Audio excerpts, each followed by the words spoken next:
Please, could you take your seats?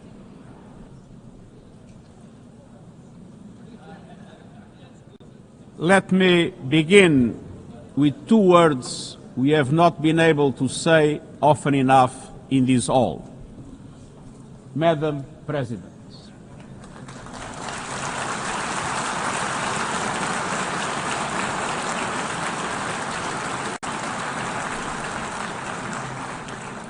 Excellencies, ladies and gentlemen, 8 years ago, in a world scorched by war, leaders made a choice: cooperation over chaos, law over lawlessness, peace over conflict.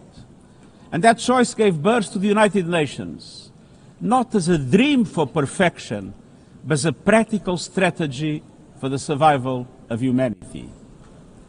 Many of our founders had seen firsthand the hell of the death camps and the terror of war. They knew that true leadership meant creating a system to prevent a replay of those horrors, a firewall against the flames of conflict and World War III, a forum for sovereign states to pursue dialogue and cooperation, and a concrete affirmation of an essential human truth: we are all in this together. And this General Assembly Hall is the heartbeat of that truth. It is why for decades world leaders have come to this one-of-a-kind podium. It is why you are here today. Because at its best, the United Nations is more than a meeting place. It's a moral compass, a force for peace and peacekeeping, a guardian of international law, a catalyst for sustainable development, a lifeline for people in crisis, a lighthouse for human rights, and a center that transforms your decisions, the decisions of member states, into action. 80 years on, we confront again the question our founders faced, only more urgent, more intertwined, more unforgiving. What kind of world do we choose to build together? Excellencies, we have our work cut out for us as our ability to carry out that work is being cut from us. We have entered in an age of reckless disruption and relentless human suffering. Look around. The principles of the United Nations that you have established are under siege. Listen, the pillars of peace and progress are buckling under the weight of impunity, inequality, and indifference. Sovereign nations invaded, hunger weaponized, truth silence, rising smoke from bombed-out cities, rising anger in fractured societies, rising seas swallowing coastlines. Each one a warning, each one a question: what kind of world will we choose? A world of raw power or a world of laws? A world that is a scramble for self-interest or a world where nations come together? A world where might makes right or a world of rights for all? Excellencies, our world is becoming increasingly multipolar, and this is positive, reflecting a more diverse, dynamic global landscape. But multipolarity without effective multilateral institutions can court chaos, as Europe has learned the hard way, resulting in World War I. It was multipolar, but there was no multilateral institutions. So let's be clear. International cooperation is not naivete. It is hard-headed pragmatism. In a world where there's leap borders, isolation is an illusion. No country can stop a pandemic alone. No army can halt rising temperatures. No algorithm can rebuild trust once it is broken. These are global stress tests of our system, our solidarity, and our resolve. I'm convinced we can pass these tests, and we must. because people everywhere are demanding something better, and we owe them a system worthy of their trust and a future worthy of their dreams. And so we must make the choice, an active choice, to reaffirm the imperative of international law, to reassert the centrality of multilateralism, to reinforce justice and human rights, and to recommit to the principles that gave rise to our organization and to the promise contained in its first words, we the peoples. Excellencies, the choices we face are not part of an ideological debate. They are a matter of life and death for millions. As I scan the global landscape, we must make 5 critical choices. First, we must choose peace rooted in international law. Peace is our first obligation. Yet today, wars rage with a barbarity we vowed never to allow. Too often, the Charter is brandished when convenient and trampled when not. But the Charter is not optional. It is our foundation. And when the foundation cracks, everything built upon fractures. Around the world, we see countries acting as if the rules don't apply to them. We see humans treated as less than human, and we must call it out. Impunity is the mother of chaos, and it has spawned some of the most atrocious conflicts of our times. In Sudan, civilians are being slaughtered, starved, and silenced. Women and girls face unspeakable violence. There is no military solution. I urge all parties, including those in this hall, end the external support that is fueling this bloodshed. Push to protect civilians, because the Sudanese people deserve peace, dignity, and hope. In Ukraine, relentless violence continues to kill civilians, destroy civilian infrastructure, and threaten global peace and security. I commend recent diplomatic efforts by the United States and others. We must work for a full ceasefire and a just, lasting peace in accordance with the Charter, UN resolutions, and international law. In Gaza, the horrors are approaching a third monstrous year. They are the result of decisions that defy basic humanity. The scale of death and destruction are beyond any other conflict in my years as Secretary General. The International Court of Justice has issued legally binding provisional measures in the case named application of the Convention on the Prevention and Punishment of the Crime of Genocide in the Gaza Strip. Since then, a famine has been declared and the killing has intensified. The measures stipulated by the ICJ must be implemented fully and immediately.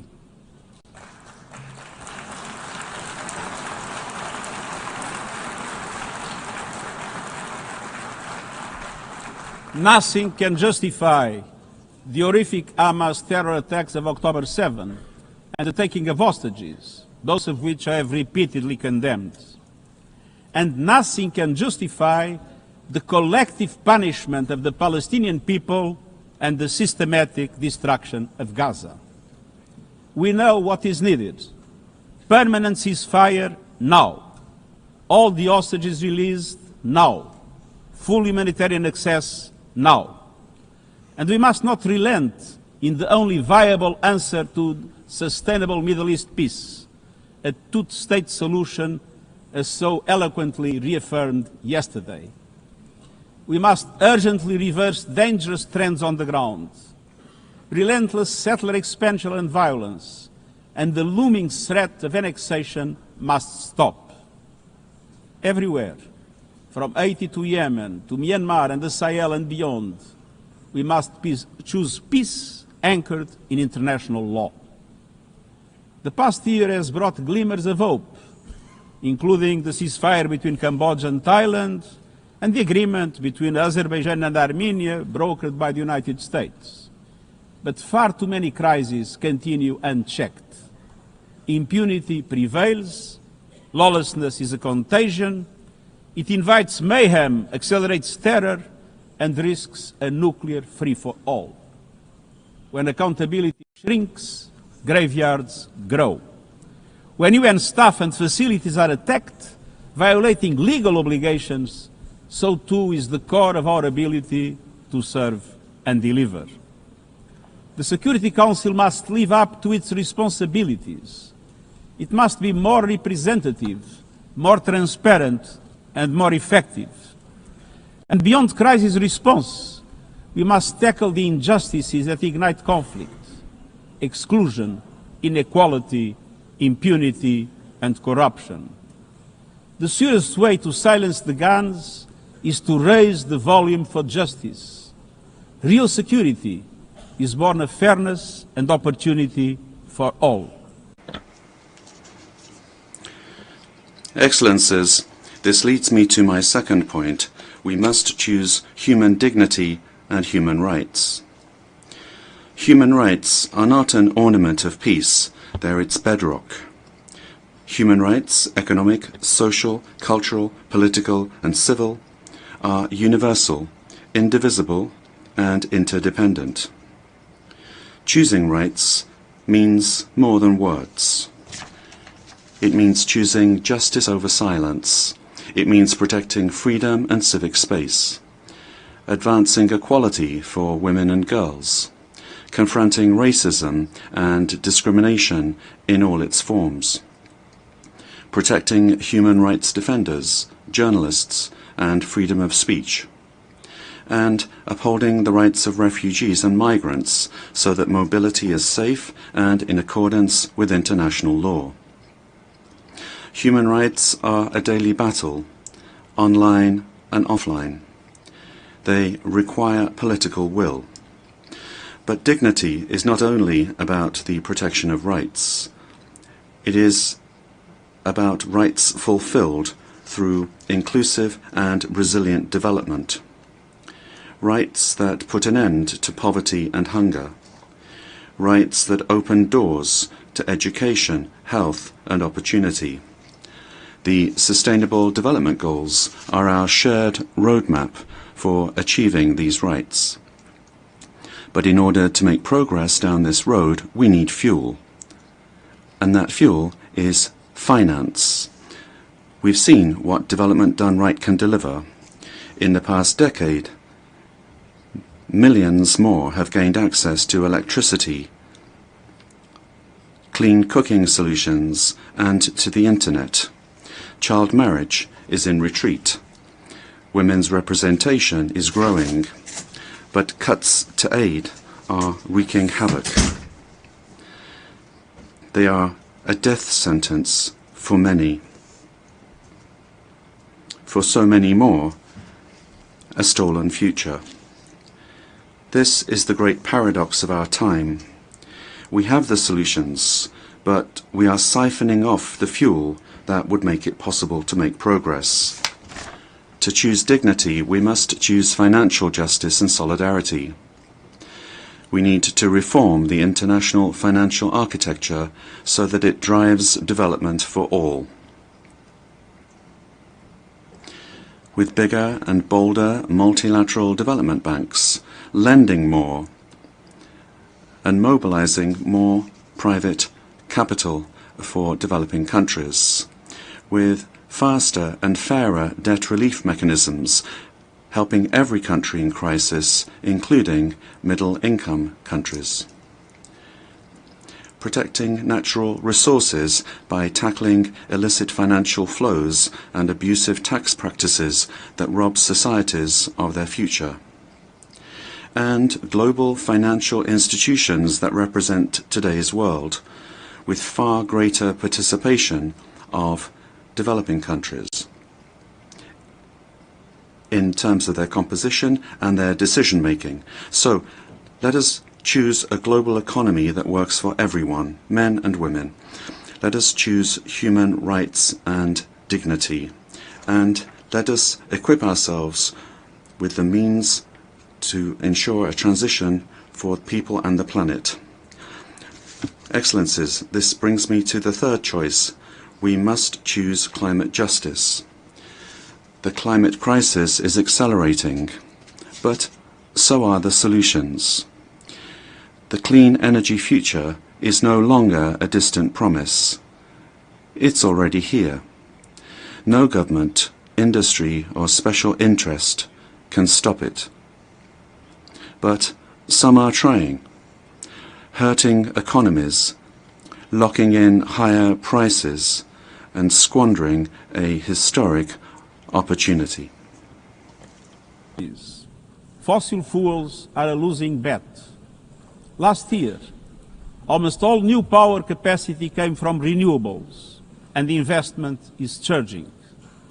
Renewables are the cheapest and fastest source of new power.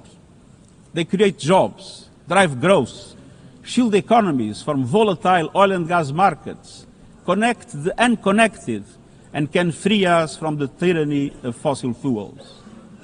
But not at today's pace. Clean energy investment remains uneven. 21st century grids and storage are not rolling out fast enough. And public subsidies, taking from taxpayer money, still flow to fossil fuels over clean energy by a factor of 9 to 1. Meanwhile, emissions, temperatures, and disasters keep rising. And those least responsible suffer the most. Science says limiting global temperature rise to 1.5 degrees by the end of this century is still possible, but the window is closing. The International Court of Justice has affirmed the legal obligation of states. We must step up action and ambition, especially through strengthened national climate plans.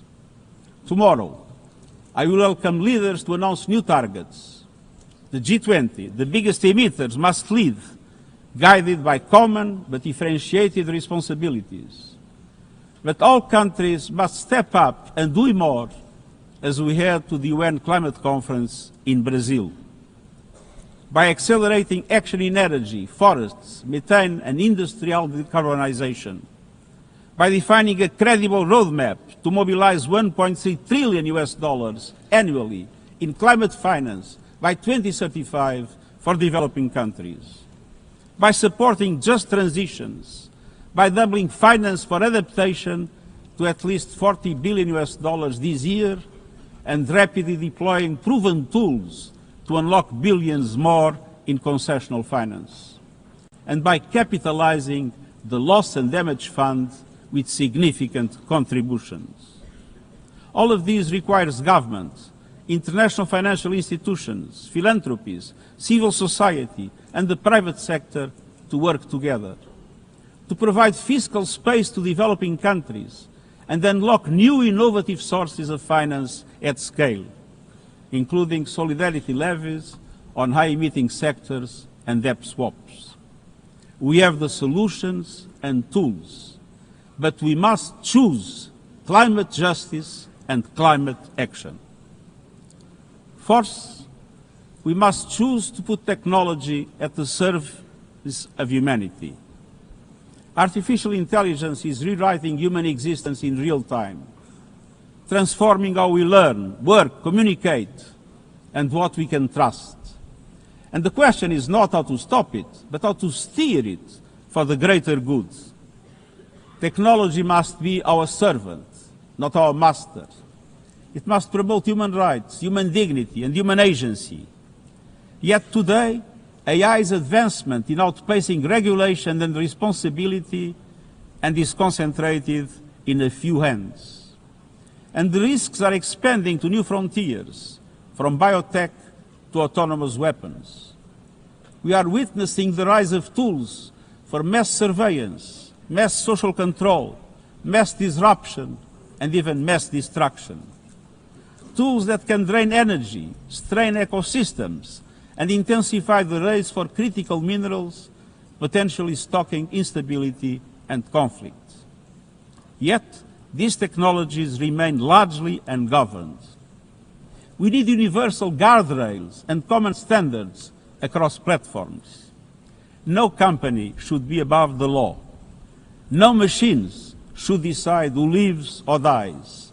No system should be deployed without transparency, safety, and accountability. Last month, this Assembly took a historic step, establishing an independent international scientific panel on AI and an annual global dialogue on AI governance. Two new pillars of a shared architecture, connecting science with policy to bring clarity and foresight, enabling innovation to flourish while advancing our values and our rights, and ensuring governments, companies, and civil society can help shape common norms. We must build on these mechanisms and close the capacity gap. All countries must be able to design and develop AI, not just to consume it. I have proposed voluntary financing options to build AI computing power, data, and skills in developing nations.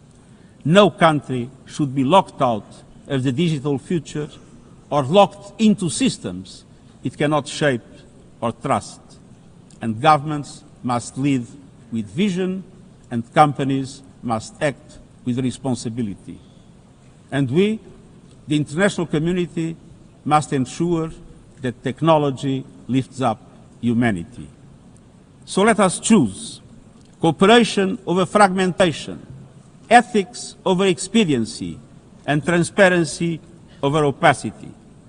Technology will not wait for us, but we can still choose what it serves. So let us choose wisely. Fifth and finally, to meet all these goals, we must choose to strengthen the United Nations for the 21st century. The forces shaking our world are also testing the foundations of the United Nations system. We are being hit by rising geopolitical tensions and divisions, chronic uncertainty, and mounting financial strain. But those who depend on the United Nations must not be made to bear the cost, especially now, when for every dollar invested to support our core work to build peace, the world spends $750 on weapons of war. This is not only unsustainable, it is indefensible. In this moment of crisis, the United Nations has never been more essential.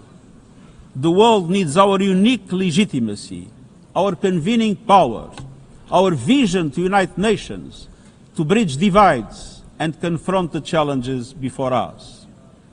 The Pact for the Future has shown your determination to build a United Nations that is stronger, more inclusive, and more effective.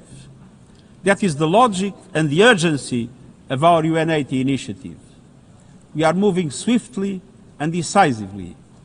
I put forward concrete proposals, a revised budget for 2026 that strengthens accountability, improves delivery, and cuts costs. Practical reforms to implement mandates more effectively and efficiently with greater impact. And ideas to spark a paradigm shift in the structure of the UN and how its parts work together. Most of these decisions rest with you, the Member States, and we will move forward in full respect of the established procedures. Together, let us choose to invest in a United Nations that adapts, innovates, and is empowered to deliver for people everywhere. Excellencies, my overriding message comes down to this. Now is the time to choose. It's not enough to know what the right choices are. I urge you to make them. I grew up in a world where choices were few. I was raised in the darkness of dictatorship, where fear silenced voices and hope was nearly crushed. Yet, even the bleakest hours, especially then, I discovered a truth that has never left me.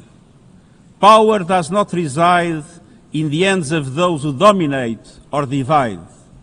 Real power resides from people, from our shared resolve to uphold dignity, to defend equality, to believe fiercely in our common humanity and the potential of every human being. I learned early to persevere, to speak out, to refuse to surrender, no matter the challenge, no matter the obstacle, no matter the hour. We must and we will overcome. Because in a world of many choices, there is one choice we must never make, the choice to give up. We must never give up.